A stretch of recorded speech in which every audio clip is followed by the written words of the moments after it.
जय माता जी। हर हर महादेव। मैं हूँ अर्चना तिवारी। स्वागत है हमारे चैनल में ज्ञान की बात विद अर्चना चिंतामणि में। कैसे हैं आप लोग, ये बताने के लिए हमेशा की तरह कमेंट बॉक्स में जय माता जी हर हर महादेव जरूर लिखें। आप मेरी वीडियो कहाँ से देखते हैं ये कमेंट बॉक्स में लिखें। अगर मेरी वीडियो आपको पसंद आती है तो एक लाइक ज़रूर करें। चैनल पे आप नए हैं तो हर नोटिफिकेशन आपको पहले मिले, चैनल को सब्सक्राइब कर लें। शेयर करना बिल्कुल न भूलें, क्योंकि धर्म और आस्था में आपका साथ मिलने से हमारे में भी हिम्मत और साहस ज़्यादा हो जाती है और हम एक साथ होकर भी धर्म की पूजा कर सकते हैं। जब मानसिक पूजा हो जाती है तो धार्मिक आर्थिक पूजा अपने आप हो जाती है।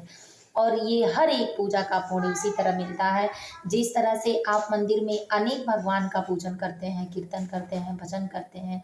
लेकिन एक उदाहरण के तौर पर समझेंगे कि दिवाली में, होली में या दशहरे में एक मिठाई चीनी की आती है जो घोड़ा भी बना होता है, ऊँट भी बना होता है, जिराफ भी बना होता है और हाथी भी बनी होती है। लेकिन खाने के बाद सारे मीठे लगते हैं और सारे में चीनी ही होता है।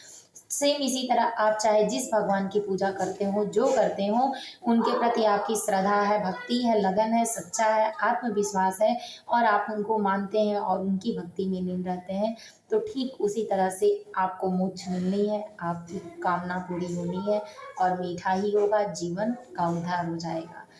तो सेम इसी तरह से है कि आप जहाँ से हैं अगर एक लाइक और एक सब्सक्राइब करते हैं तो हमारी हिम्मत में भी बहुत ताकत आती है।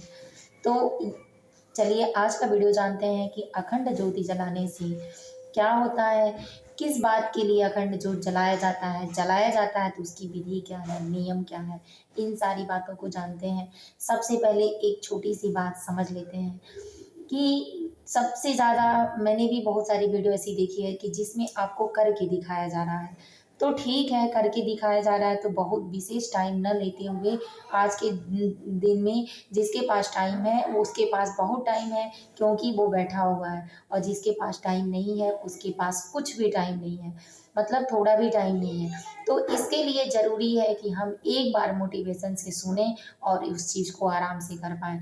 तो जितना आप सुन के ध्यान से कर पाते हैं उतना देख के नहीं कर पाते हैं। आपका दिमाग बढ़ जाता है, आपकी नज़र दृष्टि बदल जाती है, इसीलिए आपका ध्यान उस बीच में कोई आ गया तो और कुछ आपको सुनाई और दिखाई नहीं देता है। और मेरा मानना है कि जब तक आपकी पाँचों इंद्रियाँ एक्टिव नहीं होती हैं, आप कुछ नहीं कर पाते हैं। तो इसीलिए सिर्फ सुन के करते हैं, पाँचों इंद्रियों को एक्टिव करके, और जानते हैं कि अखंड ज्योत मैं दिखाऊंगी नहीं, लेकिन आप करेंगे तो आप सकारात्मक रूप से करके आपको विश्वास होगा कि हमने अच्छा किया है। सबसे बड़ा सबूत यही होगा। तो इस प्रूफ के तौर पे चलिए जानते हैं कि नवरात्रि में या किसी भी पूजा पाठ में विशेष रूप से अखंड ज्योत क्यों जलाया जाता है। तो अखंड ज्योति के कई नियम होते हैं, जिसमें विशेष दो नियम शास्त्र में बताए गए हैं। पहला कि आप मनोकामना की पूर्ति के लिए अखंड ज्योति जलाते हैं। दूसरा, आपकी हर पूजा में आदत होती है। आपकी आदत आपको कैसा कर्म देती है, आपके भविष्य का निर्माण करती है। और आप मनोकामना से जलाते हैं तो 1 से 2 बार जलाते हैं, हर बार नहीं जला पाते हैं। इसीलिए दोनों में सबसे अच्छी आदत मानी जाती है कि अगर आपको आदत है हर काम अच्छा करने का तो जीवन में आपसे कभी बुरा होगा ही नहीं। इसलिए नहीं होगा कि आप गलती से भी करेंगे, जल्दी में भी करेंगे तो अच्छा करेंगे। तो इसलिए अच्छा करने की आदत सबको डालनी चाहिए, और ये आदत विशेष रूप से जीवन के लिए महत्वपूर्ण आदत है, क्योंकि आप सफलता की प्रथम सीढ़ी वहीं से चढ़ जाते हैं जहाँ से आपको अच्छा करने की आदत होती है। अच्छा करने वाले मनुष्य के ऐसे 5 गुण होते हैं। वो कभी आलस नहीं करते हैं, वो हमेशा झूठ नहीं बोलते हैं, अपने एम यानी अपने काम पर फोकस करते हैं। तीसरा, वो दूसरे की अर्थव्यवस्था में झांकते ताकते नहीं, अपना देखते हैं। चौथा, आप जो करते हैं पूरे लगन मेहनत 100% देकर करते हैं। और पांचवा, आधे से अधिक सफलता आपकी आत्मनिर्भरता पर निर्भर करती है। आप करने से पहले सोच लेते हैं कि हम जीत जाएंगे। तो इसलिए अखंड ज्योति में एक आपका मोटिवेशन ये मिलता है कि आप करते हैं तो इस विश्वास से करते हैं कि हम सफल होंगे, हमारी मनोकामनाएं पूर्ण होंगी, माता खुश होंगी और हमारे घर की ये परेशानियां निश्चित दूर हो जाएंगी। क्योंकि जो पूजा होती हैं ये सकारात्मक पूजा होती है। नवरात्रि की पूजा विशेष पूजा मानी जाती है, जिसमें माता लक्ष्मी सरस्वती का सबका साथ होता है।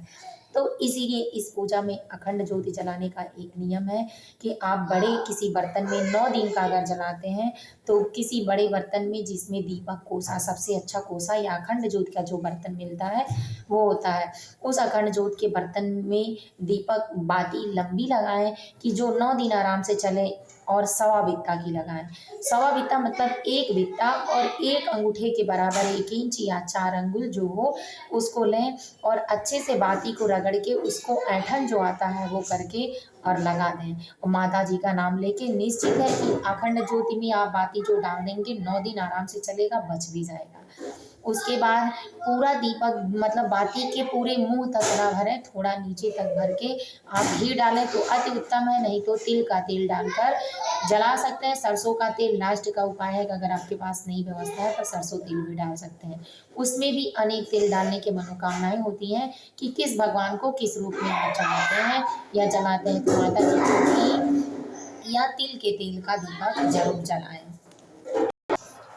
तो आप क्या करेंगे, बड़े कोसे में वो सब डाल के बाती और तेल डाल के उसको चाहे घी डाल के अपने व्यवस्था के अनुसार 2 लवंग 2 इलायची डालें ताकि सुगंधता जो है उसकी बनी रहे और सकारात्मक एनर्जी आपके पास अंदर हमेशा आती रहे। तो इसीलिए उसको डालकर आप और माता जी के पास अर्पित करेंगे। सर्वप्रथम अग्निदेव की आप प्रार्थना करेंगे कि हे अग्निदेव, हम अपने सकारात्मक शक्तियों के लिए, अपने घर के विकास के लिए, सुख समृद्धि के लिए, सौभाग्य के लिए, आने वाली परेशानियों को कटने के लिए दीपक जला रहे हैं, प्रज्वलित कर रहे हैं।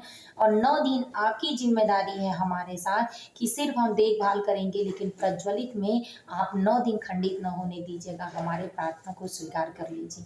ये मना के आप अग्नि देवता को, उसके बाद आप पंच देवता को मनाइए, जिसमें पंच देवता आपको पता है कि पंच तत्वों का शरीर भी होता है। तो पंच देवता को मनाइए। हे पंच परमेश्वर, आप हमारा साथ दीजिए और हमारे दीपक को 9 दिन प्रज्वलित करिए, बीच में खंडित ना हो। ये प्रार्थना करके आप दीपक को जला दीजिए। और जब भी दीपक में फूल बने तो आप उसको बिल्कुल न छूइए, क्योंकि मैं गारंटी देती हूँ कि अगर आपने मन से किया है, मनोकामना पूर्ण किया है और आपने शुद्ध तरीके से किया है, दीपक जलाया है, तो फूल जरूर बनेगा। क्योंकि माता जी अपने भक्त की भक्ति को पहचान लेती हैं, शक्ति को पहचान लेती हैं और उसी के हिसाब से आपको वो सम्मान देती हैं और आपको समझ देती हैं, आपके रास्ते का मार्गदर्शन करती हैं। तब जो अगर फूल बने तो आप फूल बिल्कुल ना हटाएं। जब दीपक ज़्यादा थोड़ा जलने लगे बाती, क्योंकि जब फूल बन जाता है तो बाती थोड़ी जलने लगती है, तो उसके बाद एक छोटा दीपक भी बड़े दीपक के साथ उसी दिन जो आप बनाए रहेंगे बनाता है, बड़े दीपक के साथ एक छोटा दीपक बाती डालकर और वहीं आप रखे रहेंगे। तो उस बाती को क्या करेंगे, आप बड़ी वाली बाती से जो छोटी वाले दीपक बनाए हैं उससे जला लेंगे और जलाने के बाद वहाँ सुरक्षित दूर रखेंगे, क्योंकि हाथ से आने जाने में हवा लगती है, तो दूर रखेंगे।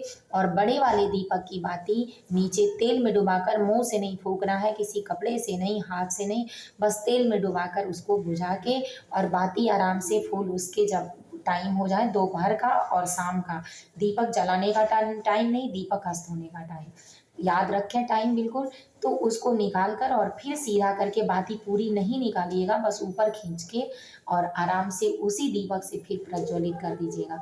और प्रज्वलित करने के बाद फिर छोटा दीपक की बाती अंदर तेल में खींच दीजिएगा। इससे आपकी बाती और दीपक खंडित बिल्कुल नहीं होगा।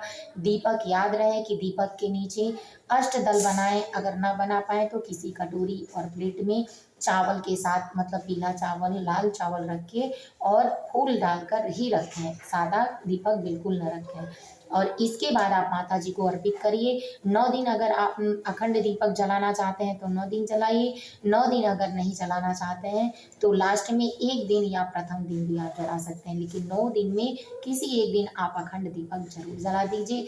अगर इसमें से कोई माता जी ऐसी हैं जो आपके घर की कुल की देवी हैं तो उनकी पूजा विशेष रूप से करिए, बिल्कुल करिए, क्योंकि जिसके वहाँ के पितृ नहीं खुश होते हैं और घर की कुल देवी नहीं देवता खुश होते हैं, वो दुनिया में चाहे जहाँ चला जाए उसको खुशी नहीं मिलेगी, तरक्की नहीं मिलेगी। तो ये चीज़ें उम्मीद है कि आपको पसंद आई होंगी, विश्वास है।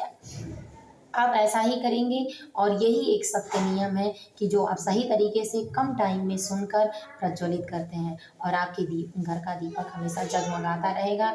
दीपक इसीलिए जलाया जाता है कि आपकी मनोकामनाएं पूर्ण हो जाए, आपके घर की नकारात्मक शक्तियाँ जो हैं वो दूर हो जाएं, आपके घर में सुख समृद्धि का वास होगा। माता लक्ष्मी अपना आशीर्वाद देंगी, माता दुर्गा अपना आशीर्वाद देंगी और जिस दिन से आप दीपक प्रज्वलित करेंगे आपके अंदर की श्रद्धा और आपके चक्रों की जो जागरूकता है वो शुरू हो जाएगी।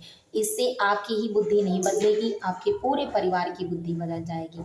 क्योंकि जहाँ सत्य, भक्ति, आस्था, विश्वास, मेहनत होता है वहाँ सफलता किसी के मान की नहीं होती कि रोक ले।